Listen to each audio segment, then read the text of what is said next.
सबसे पहले बात एक बड़ी खबर की मुंबई से, जहां एक और बिल्डिंग में भीषण आग से 5 लोगों की मौत हो गई है।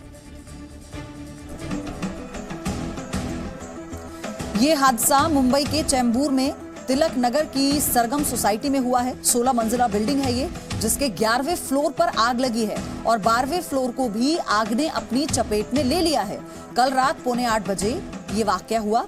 फायर ब्रिगेड ने कॉल मिलने के बाद रेस्क्यू ऑपरेशन शुरू किया, लेकिन तब तक बिल्डिंग में अफरा तफरी मच चुकी थी। ज्यादातर लोग खुद ही अपने फ्लैट छोड़कर बिल्डिंग के नीचे आ चुके थे, लेकिन 11वीं मंजिल और 15वीं मंजिल के लोग ऊपर ही फंसे हुए थे। उन्हें फायर ब्रिगेड के आने के बाद निकाला गया। फायर ब्रिगेड की कई गाड़ियां लगाई गई, तब कहीं जाकर रात में आग पर काबू पाया जा सका। बिल्डिंग के 11वें फ्लोर पर 3 फ्लैट थे, इन्हीं में लोगों की मौत हुई है। मरने वाले 5 लोगों में से 4 बुजुर्ग हैं। चारों की उम्र 70 साल से ज्यादा है। माना यह जा रहा है कि चारों तरफ आग से घिरने के बाद धुएं की वजह से दम घुटने लगा, जिसके बाद वो खुद को नहीं बचा पाया।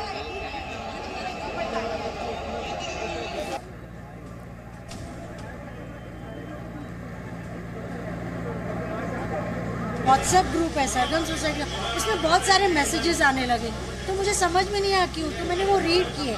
तो मैसेजेस में क्लियरली लिखा था fire is on 10th floor 11th floor, please go down और गो टू द टेरेस। तो मैं बाहर निकली तो बाहर अंधेरा था।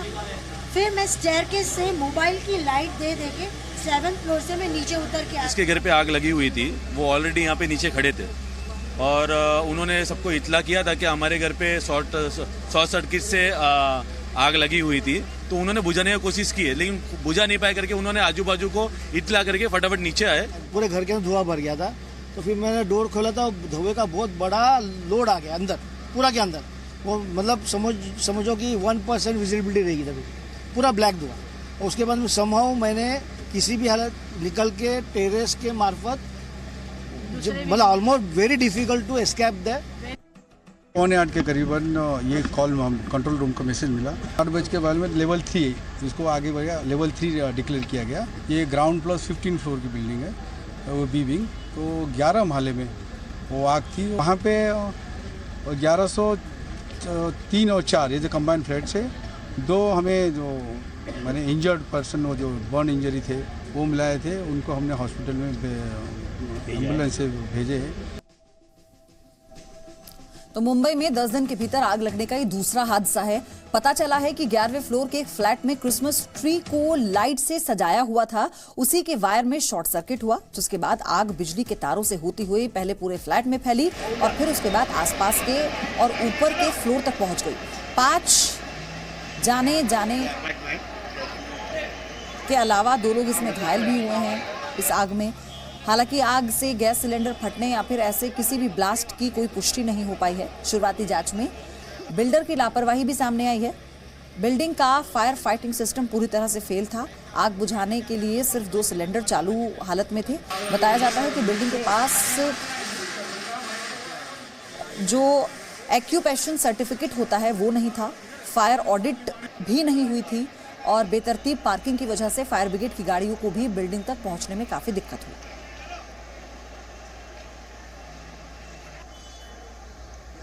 जितने भी बिल्डिंग के प्रोजेक्ट बने हैं ना, वाकई में एकदम घटिया है। पुलिस कंप्लेंट किया है, फायर को कंप्लेंट किया है, लेकिन कोई भी इस पे ध्यान नहीं देते। और ये एक कंप्लेंट नहीं है, तिलक नगर में आप देखोगे बहुत सारे कंप्लेंट है। गाड़ी यहाँ पे स्टक हो गई है। अगर समझिए एक्सेस होता, प्रॉपर एक्सेस होता तो और गाड़ियां अंदर आती, आग बहुत जल्दी कंट्रोल कर सकते थे हम लोग, पर एक्सेस नहीं है। तो मुंबई से जी मीडिया संवाददाता एहसन अब्बास जुड़ गए हैं लाइव मेरे साथ इस वक्त। एहसन, किस तरह के हालात वहां पर बने हुए हैं? आग पर तो रात में काबू पा लिया गया था, लेकिन अभी कैसे हालात हैं? देखिए, बिल्कुल मातम सा माहौल है, क्योंकि 5 लोगों की दुखद मौत हुई है। इस 16 मंजिला इमारत के 11वें फ्लोर पर आग लगी थी। ये इस पूरी बिल्डिंग को खाली करा लिया गया है। कूलिंग ऑपरेशन भी पूरा हो चुका है। अब फायर ब्रिगेड इस जांच में जुटा हुआ है कि आखिर आग की असल वजह क्या थी। क्रिसमस ट्री से आग फैली, उसके बाद जो 11वें फ्लोर पर आग लगी और जिसकी वजह से जो 5 लोगों की दुखद मौत हुई, ज्यादातर बुजुर्ग हैं। आपको हम दिखाएं किस तरह से इस पूरी इमारत को खाली करा लिया गया है। और कहा जा रहा है कि बिल्डर की जाहिर लापरवाही है। फायर फाइटिंग सिस्टम्स नहीं बिठाए गए थे, ऑक्यूपेशन सर्टिफिकेट नहीं मिला था, उसके बावजूद जो है यहाँ रिहायशी बिल्डिंग करार दी गई और लोग रह रहे थे। 2014 के आसपास जो इमारत बनकर उसमें लोगों का आना शुरू हुआ, तो इस वक्त फायर ब्रिगेड जो कूलिंग ऑपरेशन भी पूरा कर चुका है और ये इमारत पूरी तरह से खाली कराई गई है। लोग आसपास के इलाकों में अपनी जान पहचान के पास के रह रहे हैं।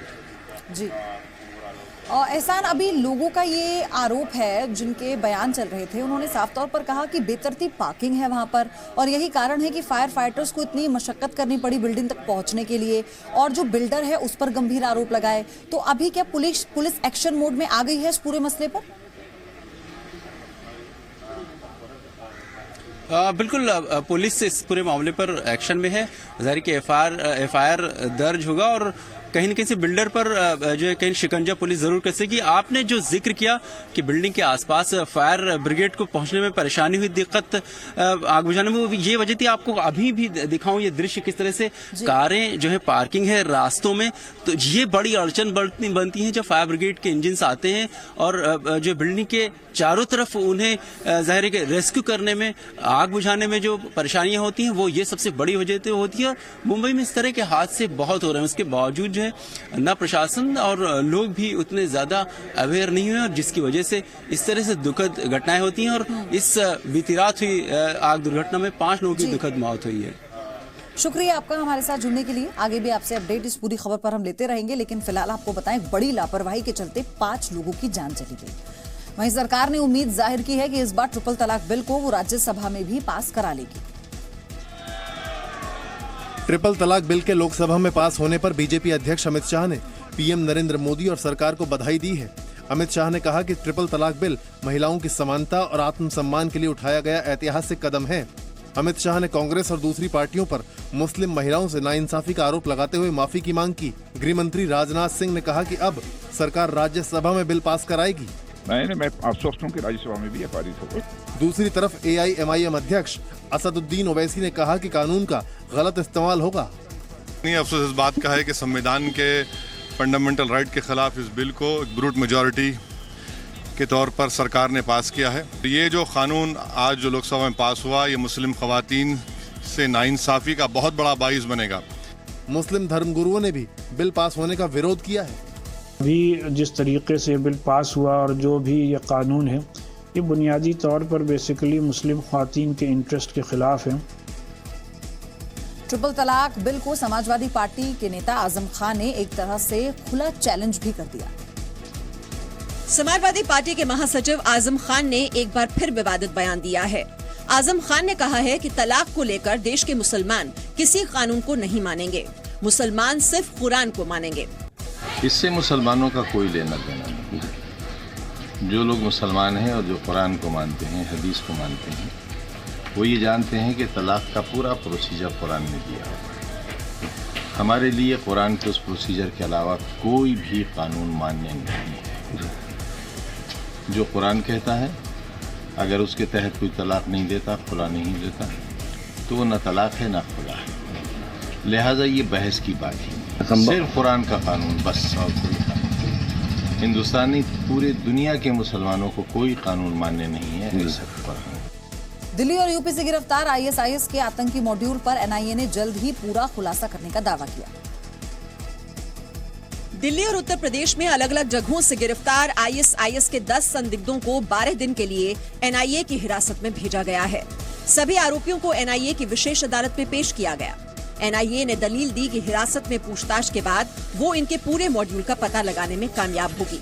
NIA ने कोर्ट को सीलबंद कवर में FIR की कॉपी दी।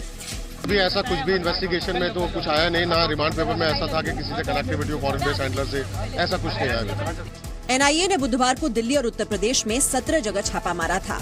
NIA का दावा है कि इस छापे में जो सामान मिला है, उससे देश में कई हिस्सों में आतंकी हमले अंजाम दिए जाने की तैयारी थी। सूत्रों के मुताबिक दिल्ली में RSS का दफ्तर भी इस ISIS मॉड्यूल के निशाने पर था। संघ का स्वयं सेवक और संघ के अधिकारी इससे कोई भयभीत होने वाले नहीं है। सन 47-48 से लेकर आज तक अलग अलग प्रकार की हिंसाओं में 600 से अधिक स्वयंसेवक, अच्छे कार्यकर्ता अपना बलिदान दे चुके हैं। पीएम मोदी आज शाम बीजेपी के कई सांसदों से मुलाकात करने जा रहे हैं और इस मुलाकात को संसद में बाकी दिनों की रणनीति और 2019 चुनाव की तैयारी से जोड़कर देखा जा रहा है। कल पीएम ने कांग्रेस पर बड़ा हमला किया था। प्रधानमंत्री नरेंद्र मोदी ने आरोप लगाया है कि कांग्रेस कर्ज माफी के नाम पर किसानों से धोखा कर रही है। हिमाचल प्रदेश के धर्मशाला में जयराम ठाकुर सरकार के 1 साल पूरा होने पर आयोजित रैली में मोदी ने आरोप लगाया कि कांग्रेस ने किसानों की तरह जवानों को भी गुमराह किया। सिर्फ चुनाव जीतने के लिए देश के जवान की आंख पे धूल झोंको, चुनाव जीतने के लिए देश के किसान की पीठ पे छुरा भोंको, ये खेल कब तक चलता रहेगा। धर्मशाला में पीएम मोदी ने जयराम ठाकुर सरकार की उपलब्धियों की बुकलेट भी जारी की। जयराम ठाकुर ने कहा कि अगले लोकसभा चुनाव में बीजेपी राज्य की सभी 4 सीटें जीतेगी।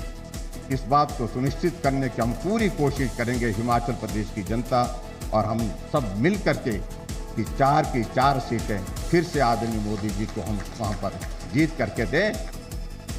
संसदीय समिति ने प्राइवेट एयरलाइंस इंडिगो की सर्विस पर सवाल उठाए। हवाई यात्रियों से ज्यादा किराया वसूलने पर संसद की एक समिति ने कड़ा ऐतराज जताया है। परिवहन, पर्यटन और संस्कृति पर संसद की समिति ने सरकार को सौंपी अपनी रिपोर्ट में कहा है कि त्योहार के दौरान कुछ एयरलाइंस 8 से 10 गुना ज्यादा किराया वसूलती हैं। ऐसे में उनको ऐसा न करने देने के लिए कड़ा संदेश देना जरूरी है। साथ ही संसदीय समिति ने सरकार को सुझाव दिया है कि हवाई टिकट कैंसिल करने पर मूल किराए का अधिकतम 50% ही कटना चाहिए। हवाई किराए की अधिकतम सीमा तय की जाए। टैक्स और फ्यूल सरचार्ज यात्रियों को रिफंड किया जाना चाहिए। मंत्रालय विमानों में ज्यादा से ज्यादा सस्ती सीटें उपलब्ध कराए। पैसेंजर का एक्सप्लॉइटेशन हो रहा है। Some airlines are charging 8 to 10 times more. संसदीय समिति ने इंडिगो को सबसे खराब एयरलाइन माना है। कमेटी का कहना है कि इंडिगो यात्रियों की शिकायतों का जवाब नहीं देती और 1-2 किलो वजन ज्यादा होने पर भी चार्ज वसूलती है। कमेटी इस मामले को गंभीरता से देख रही है। समिति की रिपोर्ट पर इंडिगो की प्रतिक्रिया नहीं आई है। महाराष्ट्र सरकार के अफसर सरकार से नाराज हैं। 5 जनवरी को उन्होंने छुट्टी पर रहने का ऐलान किया है। 7वां वेतन आयोग लागू करने के महाराष्ट्र सरकार के फैसले के बावजूद 5 जनवरी को मंत्रालय के अफसर सामूहिक छुट्टी पर रहेंगे। सभी गेजेटेड अफसर अपनी कई मांगों को लेकर आंदोलन पर अड़े हैं।